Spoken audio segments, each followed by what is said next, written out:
चंद्रशेखर आजाद। बचपन में वे बहुत चंचल और निडर थे।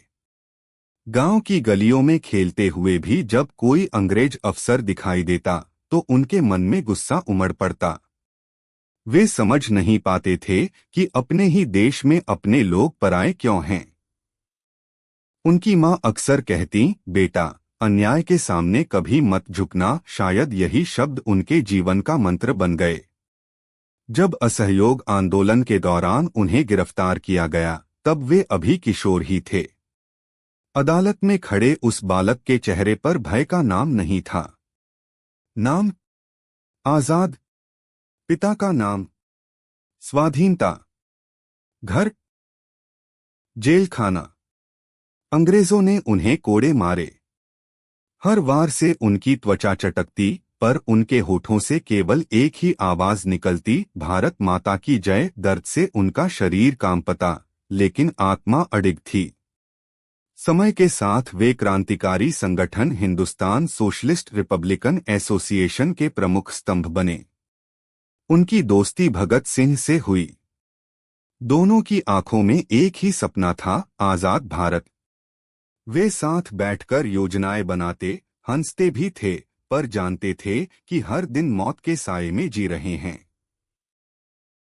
आजाद अपने साथियों के लिए केवल नेता नहीं, बड़े भाई जैसे थे। वे स्वयं कष्ट सह लेते, पर साथियों को बचाने के लिए हमेशा आगे खड़े रहते। उनका जीवन त्याग और अनुशासन का प्रतीक था। 27 फरवरी 1931। इलाहाबाद का अल्फ्रेड पार्क। पेड़ों के नीचे बैठा वह वीर शायद आने वाले तूफान को महसूस कर रहा था।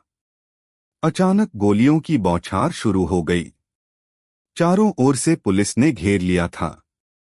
उन्होंने साहस के साथ जवाब दिया। हर गोली में उनका संकल्प झलक रहा था।